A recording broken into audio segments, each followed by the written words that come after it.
Yeah, This meeting is being recorded. Hey everyone, welcome to the Unthink Podcast. Today we have a special guest, Kate Kennedy. Kate, it's lovely having you here, and we met a few times, and I'd really love to have you on this podcast and tell us what you do at BMO. thank you so much for having me, Tina. I'm so excited to be a guest on your podcast and look forward to having a great conversation with you. So, I am currently a commercial banker at BMO here in Dallas. I've been with BMO for about 4 years now. Started in Chicago on our engineering and construction commercial banking team, and in 2021 moved down to Dallas to support our expansion market team here locally across Texas. So it's been a great experience. Truly believe the bank's mission and get to live it out every day, which is the dream. I support essentially business owners, so companies usually ranging in size and revenue from $10 million to up to a billion. So a very wide range, industry agnostic.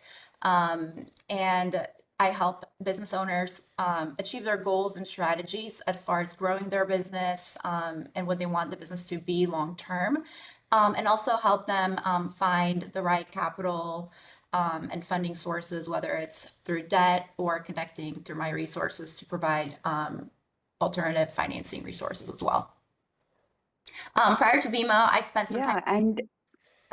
I spent some time working with Goldman Sachs and Legends Hospitality here in Dallas as well. Awesome.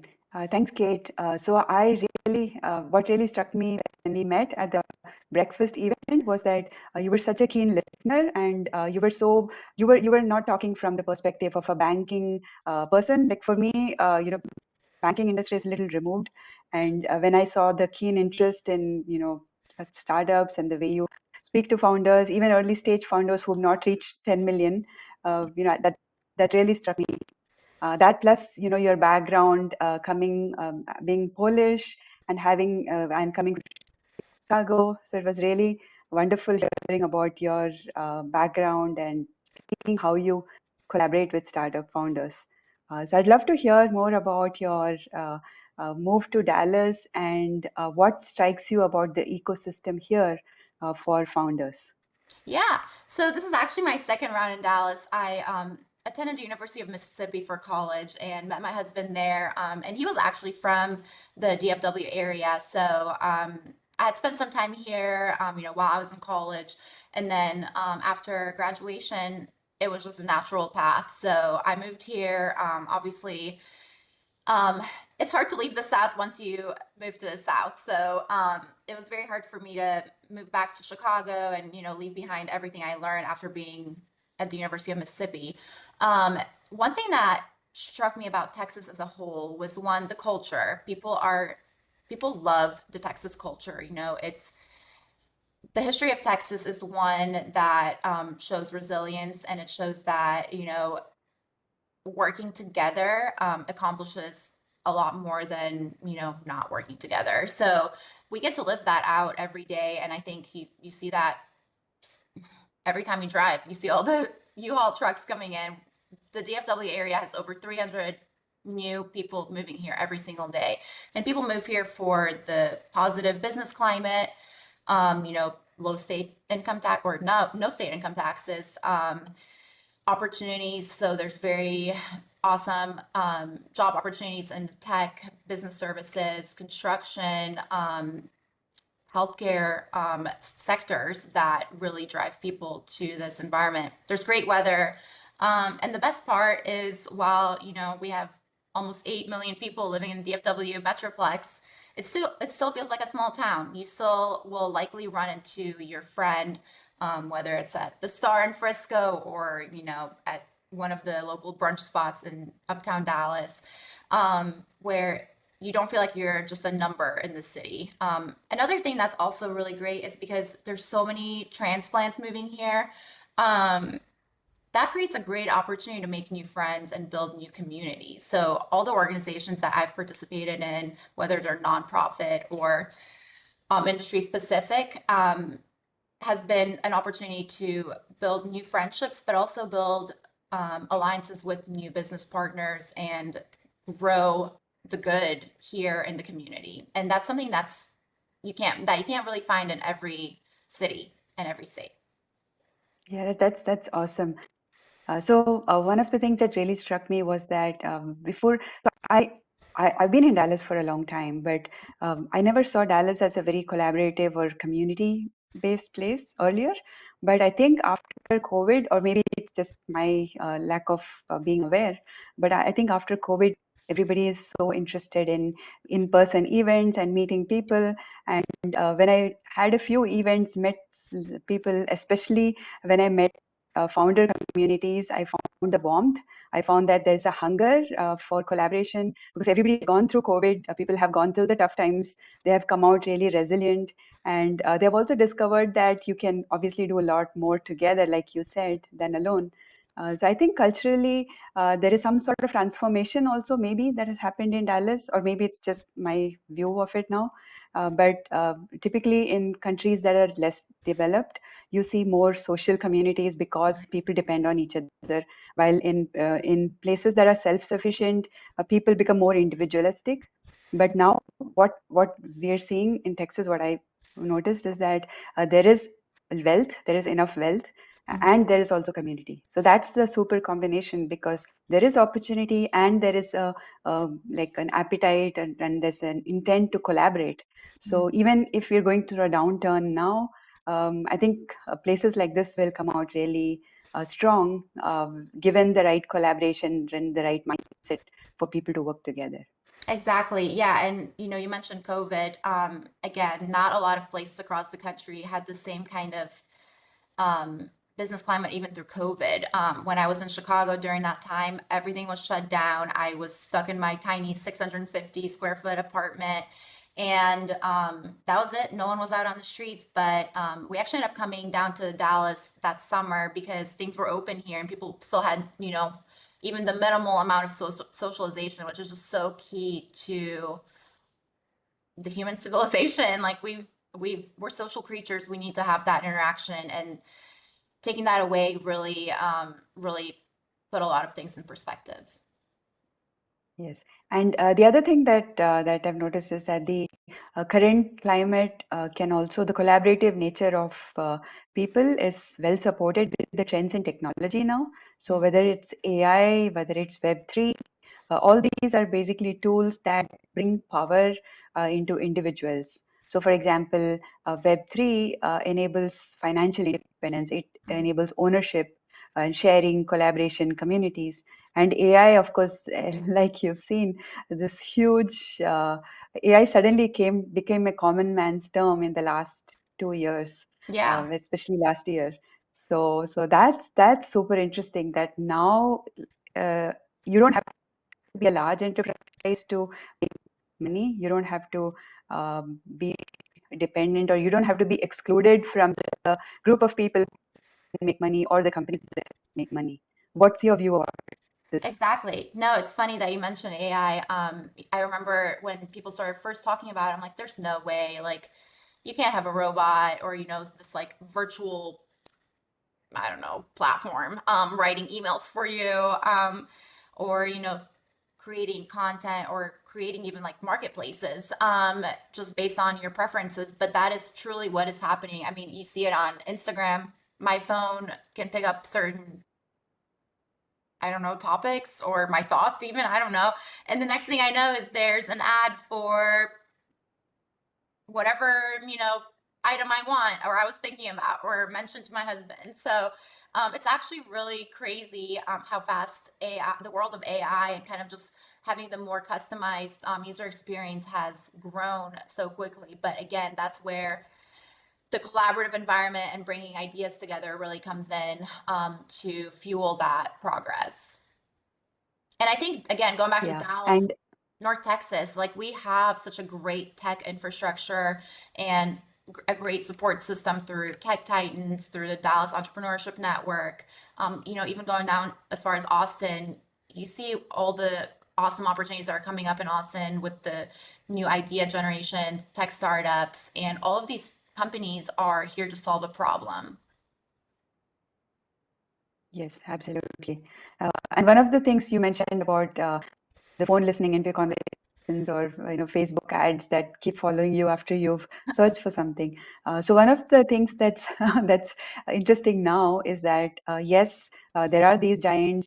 There's Meta, there's Google, and then Mhm. of course now there's OpenAI, Microsoft. All of them are uh, TikTok. They're all becoming powerhouses, almost economies of their own, right? Because they have data, they have people, and people are flocking there. So now I think now that you have more democratization of AI and financial instruments, I think there'll be a shift of power, or not necessarily shift, but an inclusion of people, other businesses, also to have their own little communities. So think of Facebook. Facebook thrives on the community. Of course, Facebook got into bad press also because of misuse of some of the data.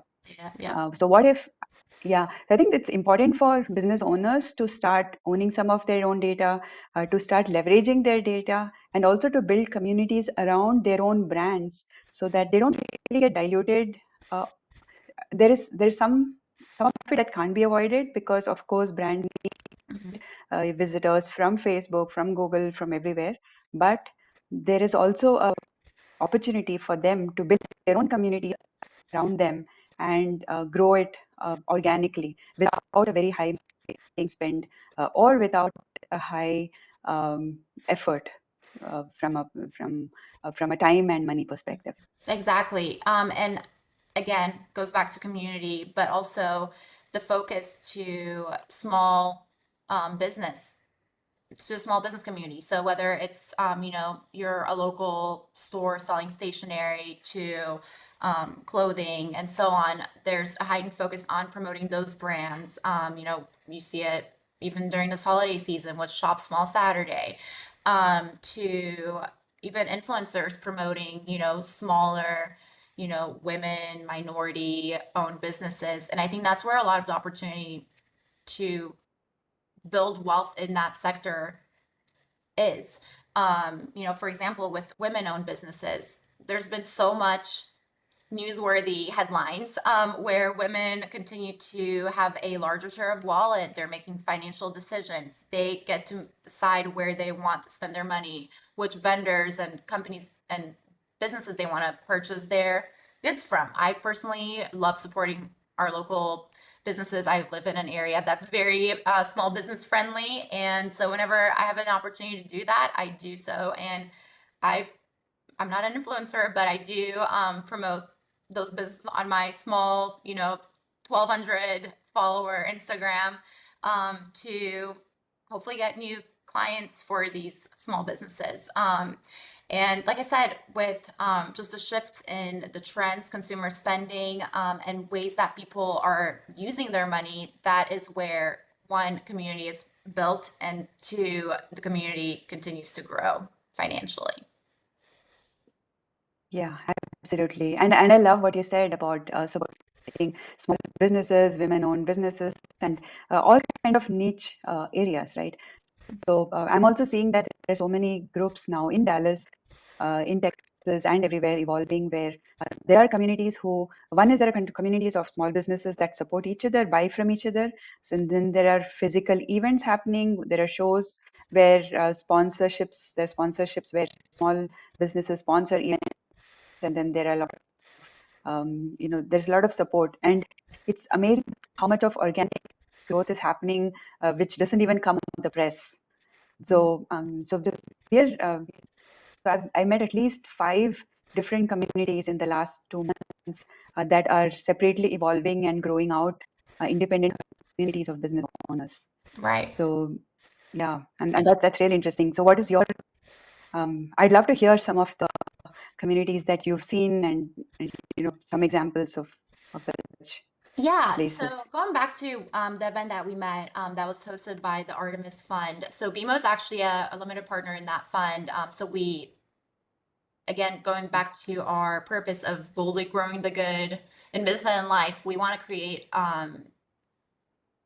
a society that's inclusive and removes barriers. And one of those barriers is obviously providing capital to women-owned startups, and that's where we align with Artemis to support women-owned startups. And so that's one way that I've been able to partner with the specific fund and attend some of these events. I've gone to a lot of different startup-based events because one, I love working with founders and people that, are not afraid to bring their ideas to the table. So one of the events I recently attended was the Dallas Startup Week, which again, the content at that event was awesome. It was very relevant to today's world. There was a banker panel, there was a panel with just different ways that you can take your company to market and things that you need to watch out for. But also, even hearing Troy Aikman's story, he obviously has a huge following, but yet he still had an idea. He wanted to start his beer brand, and he had to struggle with certain things as well, even though he is so well known here, especially even in the Texas market. So we're all human. We all have our passions, and we all have something that we want to build. Other organizations that I'm part of, aside from attending some of the startup events, I've also participated in the Junior League of Dallas. That's a women focused volunteer organization that's focused on supporting women that are maybe not as fortunate as some of us are. And again, that goes back to building the community and just not letting people feel alone. Aside from that, I also participate in the Construction Financial Management Association here locally in Dallas. That's a group that I feel very passionate about. Whether it's, construction is a tough industry. A lot of people don't really give it the credit that it deserves, but they ultimately are the backbone of America. America would not be what it is without the construction industry. So just connecting with that group and hearing, some of the innovations that are going on in that space are also very motivating and appealing to me as well. Awesome. Aside from Yeah. that, And I love how, sorry. I was go gonna ahead. add, one thing that just brought to mind is I recently connected with a founder and CEO of a company that's focused on building a marketplace for food trucks, and it's very similar to kind of what you're building with Unthink AI, except obviously the food truck space is also very there's so much of it going on here in Texas. You go down to Austin, again, food trucks everywhere. You go to Dallas, Clyde Warren Park, food trucks everywhere. That's another opportunity to connect people, and a lot of these food trucks are minority owned, where you have a community of other food truck business owners that you can support each other and build the presence across the board. That's really interesting. I love that. I didn't know that food trucks in Dallas because I've seen them all over Austin, and that's great to know that we have a community here too. Yeah. So so I love how there are different, different pieces, different organizations, and people coming together to support businesses. So from your perspective, there's banking, so there's money capital, then there is technology, there are services. So it's basically like all together come together to make a difference. And I think AI, what we are offering is pretty much we are helping technology. We're using technology to power communities like this. So let's say you have a community of business owners, and there are people who sell products, there are people who sell services, there are people who do coaching, there are influencers who have their own social networks. So what Unthink AI, one of the offerings of Unthink AI is that we offer our technology, which is the AI-powered marketplace. So we can power a marketplace with two things, right? So one is, so think of this: when you shop, um, you're looking at, like you said, people like niche products that are unique. You don't want to be just doing a price search. So Amazon is great for searching for products, convenience, and shopping of that kind. So there is that aspect which is necessary. And then there's shopping there where people like you who want to support certain causes or want to buy certain types of products, maybe sourced from certain countries or sourced or created by craftsmen. So there are so many different angles to a purchasing decision these days. So the interesting thing is that if you go just to a Google and look for a product, it's not going to take into consideration why you searched for the product. So, for example, you don't know that you want to search for a product because you support women-owned businesses, or maybe because you want to support a specific cultural element. So these are things that don't. These are the brands that don't get discovered at a mass scale. They get discovered within their communities, within local pockets, and with in-person events and things like word of mouth. So now what if this type of a marketplace, this type of a community can have a digital marketplace, Mhm. right? And the digital marketplace would be where people curate products from that community, put them on the marketplace in an instant. So the whole idea is that none of these people have the bandwidth or big teams. How easily can a small seller come on board, create a catalog, put it up there, describe it in a way that it should be discovered properly, put it up there, and then get a whole community selling the products for them, right? So that's basically our mission, is that there's AI to create product catalogs, there is AI to discover products in a natural way, Mhm. and then there is a tool to build communities that can curate products also with AI. Mhm. So we want to basically, from the creation of the product to the description of it, to the distribution of it. So these are different tools that we have, and we offer these tools to marketplaces, especially the ones that are uh, promoting causes at a very, very discounted rate. So Mhm. I'm working with several marketplaces. I'm in conversations with several marketplaces at different stages, and we are offering super discounts because we want to support that kind of growth here as well. Exactly. And I think that's where like being involved in diverse organizations and building out your network, you really never know who you're going to meet and how that specific organization group or circle can help you ultimately.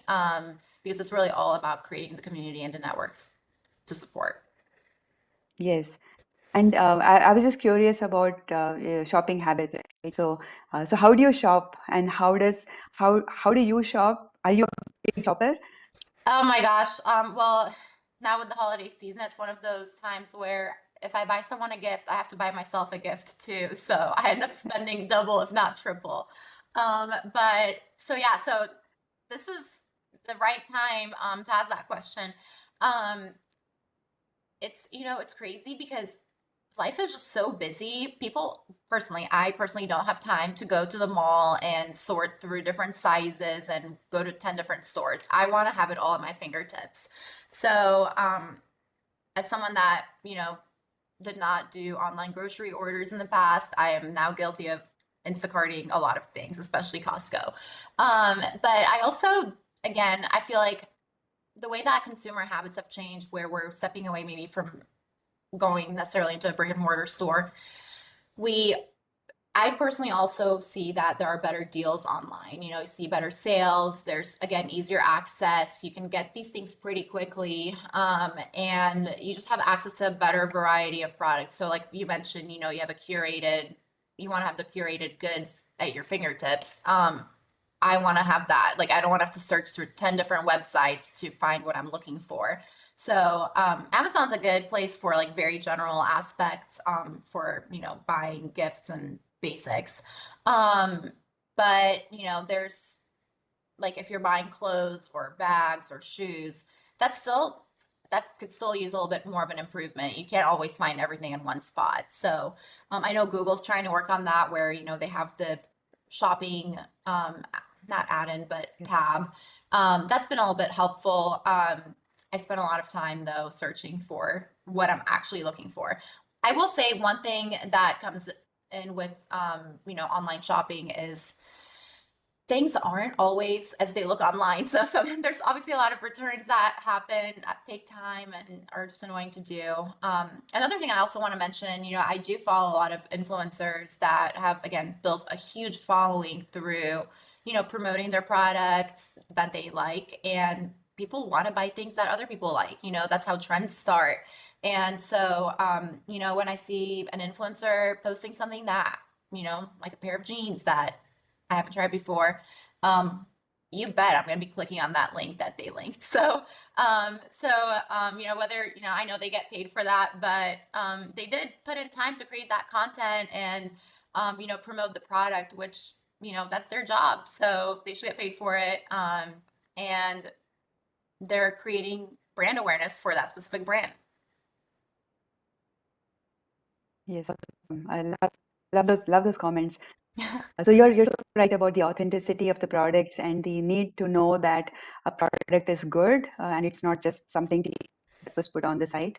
So one of the aspects that we help power for the marketplaces that we support is the ability for anybody to create products, right? So for example, if it's someone that you know that curated a product versus an influencer with million followers, probably you would trust someone you know, because one is because their taste you might know that their taste is like yours, and the second is that because they're using the product.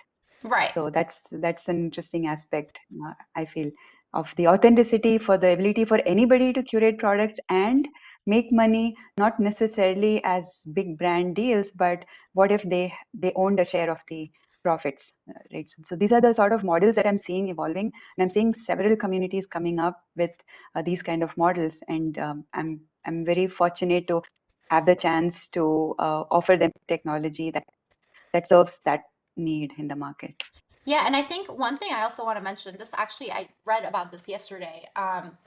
Brands are also realizing how, important brand like PR is, like if your brand gets, if Yeah. an influencer talks about your brand that, this brand didn't meet expectations, that could cause some serious damage to the brand's goodwill. So brands are really paying attention to that. And you can see it, with North Face. There was a viral TikTok that just went out, and North Face, went right after that complaint and resolved it immediately as fast as they could with a very creative way to do it. So look into it, but it's a good story. So brands are really paying attention to all of that, and I think that really does that serves to be the proof that customer and influencer opinions matter too. Yeah, more power to the consumer. And that also makes me thank you for the note about North Face. But Mhm. we're also seeing that the other opportunity here is that the large brands also have the need to build their own community and to build authenticity and interest around their products, because every brand is paying through their nose to be discovered, on Google and on marketplaces. So one of the ways that we also serve the large brands is by giving them the tools so that their own content creators can create curations of products. Their own employees can curate products if they want, and then their influencers. So that's one. And then second thing is they can offer a search assistant on their site, which helps people search themes. So for example, instead of going to a website like a Neiman Marcus website and saying, I'm looking for brown shoes. What if I say, I'm traveling to this place and it's a bit cold. Give me some suggestions on footwear.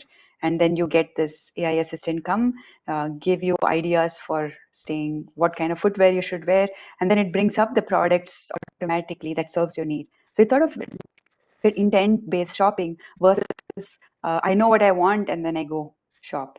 Exactly. And then imagine that the responses are not coming not generic, but the responses are powered by the curated collections that people hand picked and took trouble to actually describe. So now you're actually changing the way that product catalogs are managed, because the product catalogs are informed by user choices, and the search is also powered by that. So that's basically the big leap that I see that's going to happen going forward, is that every brand has now the power to express themselves much better, build the community around themselves better, and create much more authenticity than they could in the past. Exactly. And you see that with, through all different generations of people. People want the authentic experience and brands are responding to it. So Yeah, yes, exactly. All right, awesome. I love the conversation, and I want to thank you for your interest working with startups. And it has been such a pleasure interacting with you so many times. I think as a founder, my personal note is that uh, every conversation matters for us. Every introduction, every conversation, every idea, every encouragement makes a huge difference, because you never know how you're changing someone's life. So I really thank you for being that kind of a person who listens intently, who supports entrepreneurs, and who takes so much interest to understand. Like every time I met you, I found your deep insights into, hey, you can position it this way, or hey, how about that? How about this? Or let me connect you to this person, and you do it completely out of interest and with absolutely no expectation of anything in return, or advisory fees, or any of that sort. Not that you shouldn't take advisory fees when you should, but I think it's really, really good to have people like you in the community. I appreciate that, Tina. Thank you for having me. Okay, awesome. So thank you very much for your involvement in this show, and have a nice day today. We will stay in touch. Thank you. Bye.